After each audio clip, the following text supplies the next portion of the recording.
Hello, can you hear me? Wonderful. So my name is Rebecca. We don't tend to really use job titles that much at Hearst in the UK, because the day that someone finds out what my job is, then please let me know, because it's all moving very quickly. Is it on the screen? Yeah. So making money from media. So firstly, we don't start with the idea of making money. We start with the idea of getting into our audience's routine. And in order to get into his or her routine, we need to understand the changing behaviors and attitudes that are taking place with the target audiences that we have. So it is about being very conscious of how people are behaving at the moment. What we have learned, and we spent a lot of time, all of our brands have to spend, whether you're the editor-in-chief, whether you're the publisher, whether you're the front-end or back-end developer, every 2-3 months, you're out there in the market with flick cams, and you're listening to the audience that is your target audience. What we have found out is that social media is brilliant. We love it. It's exciting. But it is also huge pressure. And some people are really struggling with the pressure that social media brings to them. By that, what I mean is what we found out is that there is a pressure by some of our audiences to always be able to be ahead of everyone else. What I know, I need to know it before you do. What I have experienced, I need to have experienced better things than my other friends. How I look, what I have, I need to be seen to be in the know. I curate the image of myself on my social media devices. And then I celebritize it, because we are the new celebrities. So what does this mean for media? Well, media evolves. Each of us in this room knows that, and we're having to evolve with it. There are new ways of doing things that pop up every day. And that's fantastic, because it improves media, it enhances everything that we deliver. But the power to influence our consumer has never been greater. And it comes, in our view, from having long-standing and trusted brands. And what I mean by that is that as many of you in this room, you work for fantastic brands, and you have amazing audiences, but sometimes they can be fickle because something else comes up. And it's important that you move with it, or you understand what they're going to be doing tomorrow. And in order to try and create just an understanding in the very big noise and mess and this very, very busy environment, actually the trusted brands can act as a guide to help people, to help our audiences through it, as they help each other. So it's a combination. So what that means, how did we get, some people think of magazines as a dying media.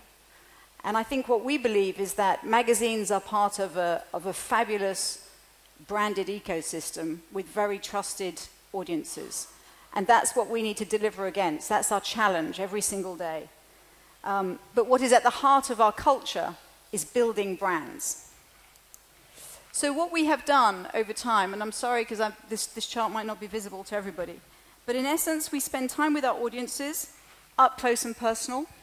Flick cams, we go into their kitchens if we're looking at food and recipes. We go into their sitting rooms if we're looking at products. We understand their consumption. We look at media consumption. It's not about big research firms. It's actually about you and I spending time with people that we want to target with something. And that isn't about big cost. That's about listening, watching, being humble enough to know when actually what we think is right isn't. And what we then understand are consumption patterns. We understand their consumption patterns per device. So if you look at this, you can see from the day starts with people using their iPhone. I think that's the green line. So they start using their iPhone, then they move on to the desktop in the heart of the day, so between 10 and 3 o'clock. They go back off onto their smartphone for the commute home, and then they're on the tablet in the evening. So that is just a classic consumption pattern. And what we try and look at in those day parts is what are the moments that we want to own per brand and per device. And it's those moments.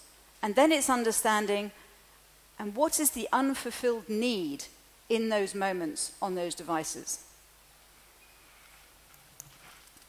So this is a complicated slide, but we have a live example of a pending launch that's coming out next month. So we're focusing on two personas. For the sake of it, Lucy and Emily. Blech. So Lucy is the more infrequent target, and she will be, and Emily is a core user. So the bottom axis are the day parts, the way we have cut the day in 2-hour chunks roughly. And the bubbles, the colored bubbles, are the peaks of her internet activity or activity in different media that potentially we're looking at.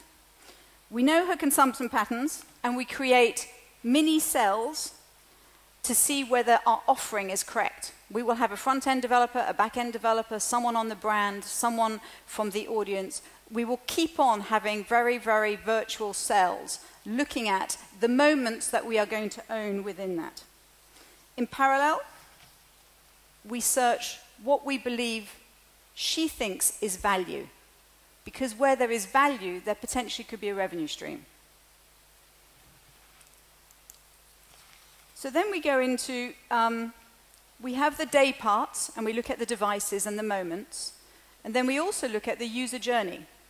So she starts with us, and these are all the ways in which we target her. So from newsletters to understanding exactly whether we are going to be seeing her at an event, whether she's going to be buying a magazine, whether she's coming to the website, but trying to understand the value of different customers, the moments, the products, and in particular, the provocations. What are the provocations that she has for her to come to some of our brands and then spend money with our brands? So as we can see here, Lucy's generated £1,000 in revenue, and she's introduced 3 new customers. So we have all of this data. Some of it is personal. Some of it is actually data that you get from just tracking patterns and behaviors and attitudes. But we're constantly checking new offerings in very small ways with small segments of these audiences. So what's the result? So our brands are living, breathing, revenue-generating, I guess, organisms and have very varied revenue streams. Country Living.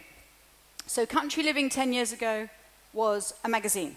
It was a brilliant magazine, but it was a magazine. So you consumed it if you wanted to buy a magazine, and you were the target market.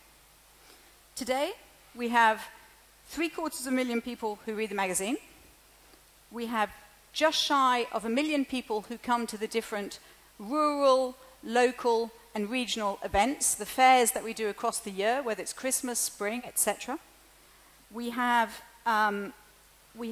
sell about 110,000 books a year. We have 250,000 people who come to the website. And we have a TV show called Farmer Wants a Wife. So if there's a farmer here or someone who's wanting a farmer, then we can maybe help. And that format, to talk to Lucy's point, has been sold in 20+ countries. We have 900,000 people who watch it in the UK, and then there's all the international audiences as well. So that it just started from 10 years ago, one brand. But the trust in that brand, we didn't let go of. And there's other products that have evolved and didn't work, and that's fine. And we talk to our audiences, and they talk back, as we know, and let us know what works. Another brand, Cosmopolitan. I think Cosmopolitan is the largest selling magazine worldwide, with 65 international editions. But it's not just a magazine. We're not ashamed of the fact it's a magazine. It's a magazine, but it's also so much more. So again, we own different moments in a cosmopolitan's life, and with different products on different devices. So our products, again, 5 years ago, would have been advertising and cover price. Now, it includes licensing, so we've got beauty products, we've got a number of well, all sorts. You know what Cosmopolitan's famous for, so it's got information on relationships, information on sex, we have beauty products, we have fashion products. So licensing, we have a free teaser magazine. We realize that when kids go to university, they don't necessarily have £4 to spend on a magazine. So what we do is we provide pre-sheets in newspaper format, free sheets with lots of sampling. So we do all of our sampling and we can get into universities. We have a distribution system that we set up in universities that didn't exist. So we have an opinionated website. We have 1.5 million people who come to the website, and they tell us everything. Stuff we don't want to know, stuff we do want to know, and we love them for it, and it makes my life a nightmare at times at 2, 4 o'clock in the morning. But at the same time, my goodness, it's exciting to get that engagement because they engage with us as well as with each other. We have blog awards. Bloggers are huge. So we help promote big bloggers. Big bloggers actually endorse some of the things that we do. And we are also objective. So there's some things we don't like. They don't like some of what we do. But it's great. It's a whole community. The frenemies. We know it. We live in that world. The list is endless. But the revenues, again, are very diverse. We also have a digital edition, so we provided a tablet opportunity, which is paid for, which is now the largest selling digital edition of any magazine in the UK. Finally, this is a digital-only product. So Digital Spy was launched, I don't know if you can see the numbers on the right-hand side of the screen. It was launched 10 years ago by a guy who was 15, 16, preparing for his exams, and to cut a long story short, over 11 years, it's now got 12.5 million uniques. So 1 in 4 adults in Britain uses Digital Spy. And the 3 in 4 who don't have never heard of it. It breaks entertainment news. It is a passionate environment of 20-somethings who come in, and sometimes they've been to college, sometimes they haven't. But the key is, how has it been so successful? Well, this we've achieved in a very different way. High volume of breaking news, big frequency, 350 pieces of news a day, and who living and breathing it. We have authority and voice. It's very important to have consistent voice across the site. We have a simple workflow. Upload any content from any device, from anywhere in the world, 30 seconds maximum. If it takes someone more than 30 seconds, everyone just goes back to the drawing board and tries to understand what the issue is. That puts us ahead of our competitors. So we are always, more often than not, we are first in terms of breaking entertainment news. We have a mature startup culture, and that is the culture that we are rolling out across the organization. Digital is the Trojan horse to change and create, embrace innovation in traditional companies. And it is a phenomenal tool and asset. So in terms of when we recruit, we don't recruit based on CV. We do some of the things that Google does. Again, learn from the best. So they give puzzles and logic tests. We give puzzles and logic tests. We also quiz them for real-time knowledge of entertainment news. We're not interested in recruiting people, even if it's a developer or an architect. We're not interested in recruiting people who aren't real-time specialists. So we ask them about their passion. We talk to them about the celebrities that we cover. And then if they're on the right page and they pass the kind of the test with the logic puzzles, then we'll recruit them because they'll fit. But we don't recruit based on a wonderful CV. The team is split across the US. My number 2 is in the US. Makes no difference. We carry him around on FaceTime, on Skype. He's as present in the office, or probably more present in the office than some of the people who turn up at the office. But we're flexible. Everything is shift work. We're very, very open. And I have lots of 16 to 30-year-olds who have no interest in authority and who are the living, breathing essence and heartbeat of our company at large. So here, the revenues are mostly advertising, but we're very comfortable with that. But a company that wants to launch a new movie or a new video game or a new TV show, they can't anymore afford to avoid Digital Spy because it's so big in terms of their audience. So finally, the summary. Define your product. Understand your customer needs. Have a strategy and a purpose. Do the most important things better than anyone else. It's not about doing everything well. It's about doing the key thing that you have set out where there is an unmet need and you're going to fulfill that need better than anyone else. Understand your acquisition and distribution. Google, The Fancy, Pinterest. It doesn't matter what you're looking at. Facebook. But understand how you're going to use them and also when your audience is using them so as to be appropriate. So be appropriate with them. What device, what time, what content, or what experience you're going to give them. Thirdly, build products with purpose. A landing page on a website, its primary aim is to get someone to the next page. So don't make it the final destination. It's important that you understand the different aspects of what you're building. So purpose is key. Loyalty is hard in digital and in media. So, you know, multi-platform is a great engagement tool. You can understand how different people are engaging with the different media, the different devices. So use that and then try and understand how you can do that 360 and bring them together. Or maybe not, but know when they want to consume what. And you can only do that by being out there, not by sitting at your desk. And finally, data gathering. I don't know how many times I have had this conversation, but don't ask someone for a postcode or zip code if you're not going to send them a letter or send them something. So, you know, asking for information is a trade-off. It's a value exchange. So make sure that you understand that value exchange.